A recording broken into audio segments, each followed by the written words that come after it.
Halo, assalamualaikum warahmatullahi wabarakatuh. Pada video kali ini kita akan membahas mengenai hipotesis dan cara pengujian dari hipotesis. Dan pembahasan kali ini akan dibawakan oleh kelompok 3 yang beranggotakan Reza Taufik Wicaksono dengan NIM 191400021, Vita Larasati Oktavia Abdillah dengan NIM 191400058, dan Mazroatul Akhirah dengan NIM 191400044. Jadi yang pertama kita akan membahas mengenai pengertian dari hipotesis. Hipotesis merupakan dugaan sementara terhadap masalah dalam sebuah penelitian yang masih harus dibuktikan kebenarannya. Jadi, untuk membuktikan kebenaran dari hipotesis ini harus didapatkan data-data empiris dari penelitian yang dilakukan, sehingga dapat menunjukkan bahwa hipotesis tersebut itu diterima atau ditolak keberadaannya. Selanjutnya adapun fungsi dari hipotesis ini, yaitu yang pertama adalah untuk menguji kebenaran teori. Nah, seperti pengertian yang telah dijelaskan tadi, bahwa hipotesis ini dibuat untuk membuktikan kebenaran dari sebuah teori dengan melakukan pengumpulan data empiris dalam sebuah penelitian. Kemudian, fungsi yang kedua yaitu mendorong munculnya teori. Nah, maksudnya di sini adalah dari sebuah hipotesis yang telah diuji dan dibuktikan kebenarannya dengan didukung bukti-bukti yang kuat dan diakui, maka hipotesis tersebut dapat dikatakan sebagai sebuah teori. Nah, fungsi selanjutnya yaitu menerangkan fenomena sosial.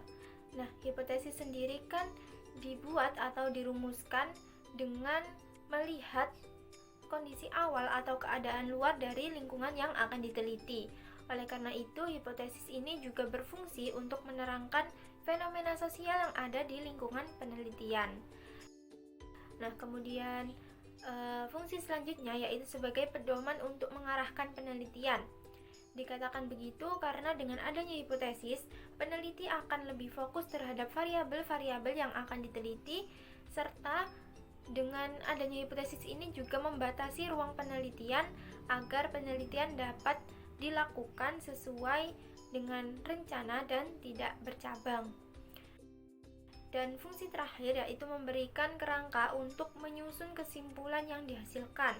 Karena penelitian kan memang mencari sebuah kebenaran dari teori.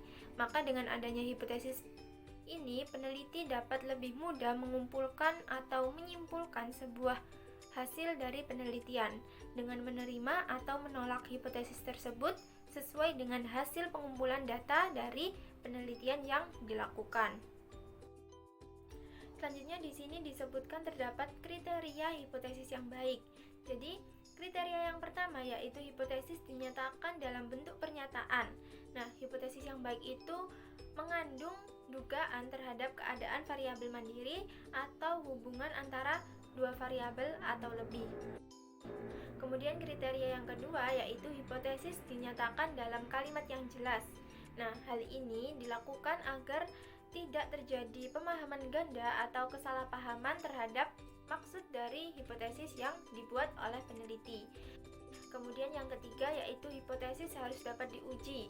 Nah, karena hipotesis yang baik itu merupakan hipotesis yang dapat diuji kebenarannya dengan menggunakan metode-metode ilmiah dalam pengumpulan data-data empiris yang diperoleh dalam penelitian. Sehingga dengan begitu dapat menunjukkan atau memunculkan kesimpulan terhadap hipotesis tersebut. Di sini saya akan menjelaskan tentang jenis-jenis hipotesis. Yang pertama adalah hipotesis penelitian. Hipotesis penelitian adalah hipotesis yang mengandung pernyataan mengenai hubungan atau pengaruh baik secara positif maupun negatif antara dua variabel atau lebih sesuai dengan teori. Jenis hipotesis ini juga sering disebut sebagai hipotesis yang dilihat dari sifat variabel yang akan diuji. Dilihat dari sifat yang akan diuji, hipotesis penelitian dapat dibedakan menjadi dua macam, yaitu yang pertama, hipotesis tentang hubungan, yaitu hipotesis yang menyatakan tentang saling hubungan antara dua variabel atau lebih mengacu ke penelitian korelasional. Hubungan antara variabel tersebut dapat dibedakan menjadi tiga, yaitu yang pertama, hubungan yang sifatnya sejajar, tidak timbal balik. Yang kedua, hubungan yang sifatnya sejajar timbal balik. Dan yang ketiga, hubungan yang menunjuk pada sebab akibat tetapi tidak timbal balik. Yang kedua adalah hipotesis tentang perbedaan, yaitu hipotesis yang menyatakan perbedaan dalam variabel tertentu pada kelompok yang berbeda. Hipotesis tentang perbedaan ini mendasari berbagai penelitian komparatif dan eksperimen.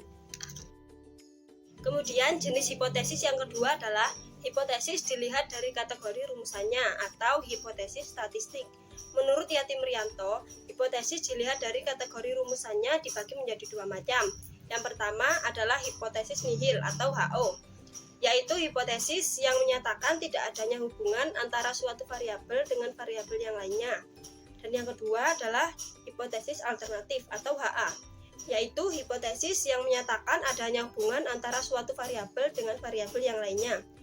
Hipotesis alternatif ini ada dua macam. Yang pertama, hipotesis terarah, merupakan hipotesis yang diajukan oleh peneliti di mana peneliti sudah menemukan dengan tegas yang menyatakan bahwa variabel independen memang sudah diprediksi berpengaruh terhadap variabel dependen.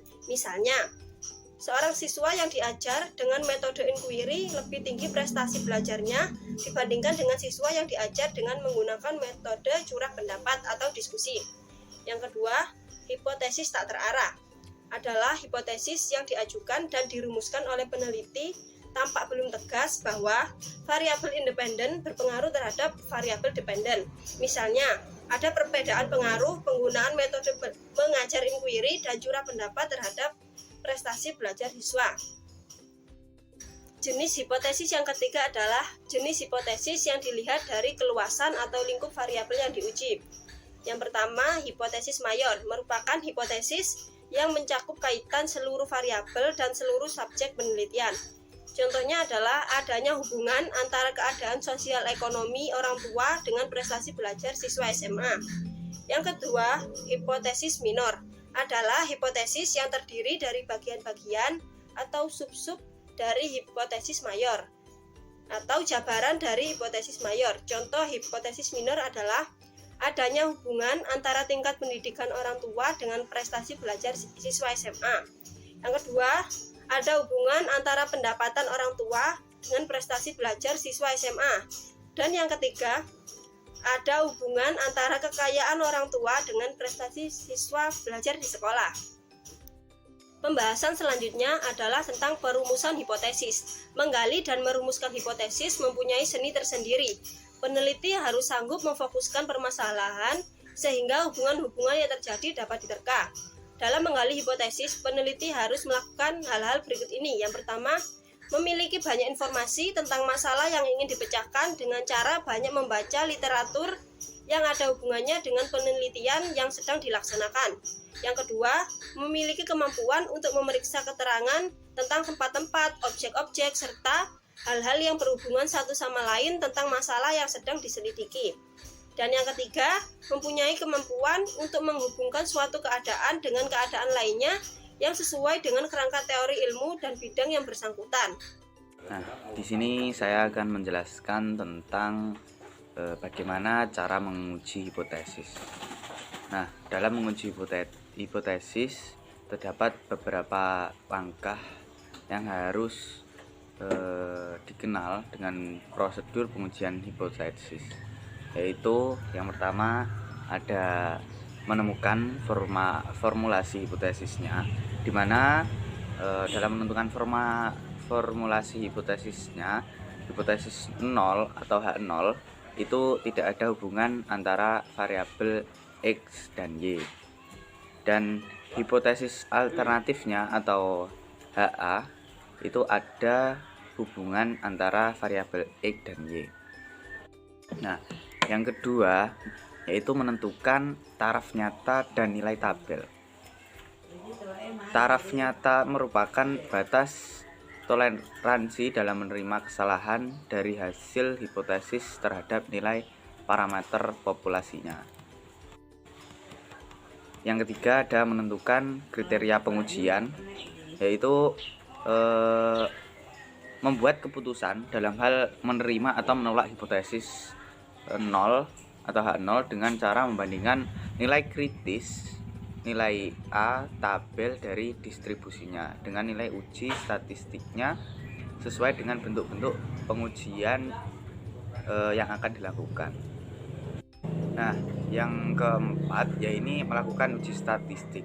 Dalam uji statistik ini merupakan rumus yang berhubungan dengan distribusi tertentu dengan pengujian statistik seperti uji T, uji Z, chi-square, dan lain-lain. Nah, yang terakhir membuat kesimpulan. Nah, selanjutnya kita berlanjut pada contoh pengujian hipotesis. Nah, di sini dalam pembahasan kali ini terdapat contoh yang mana seorang peneliti ingin mengetahui apakah usia ideal menikah memang tepat 25 tahun atau lebih dari itu. Nah, dari data yang didapatkan diketahui bahwa simpangan baku adalah 26 tahun. Dari 40 sampel yang digunakan, ditemukan bahwa rata-rata berpendapat bahwa usia ideal menikah adalah 27 tahun. Nah, apakah asumsi usia ideal menikah di 25 tahun itu masih bisa diterima? Dan dalam pengujian hipotesis ini menggunakan taraf nyata 5%. Nah, tadi kan dijelaskan bahwa dalam menguji hipotesis terdapat prosedur dan langkah-langkah. Nah, yang pertama adalah formula hipotesis, yang mana dalam kasus tersebut diketahui bahwa HA0-nya sama dengan 25 dan HA-nya lebih besar dari 25.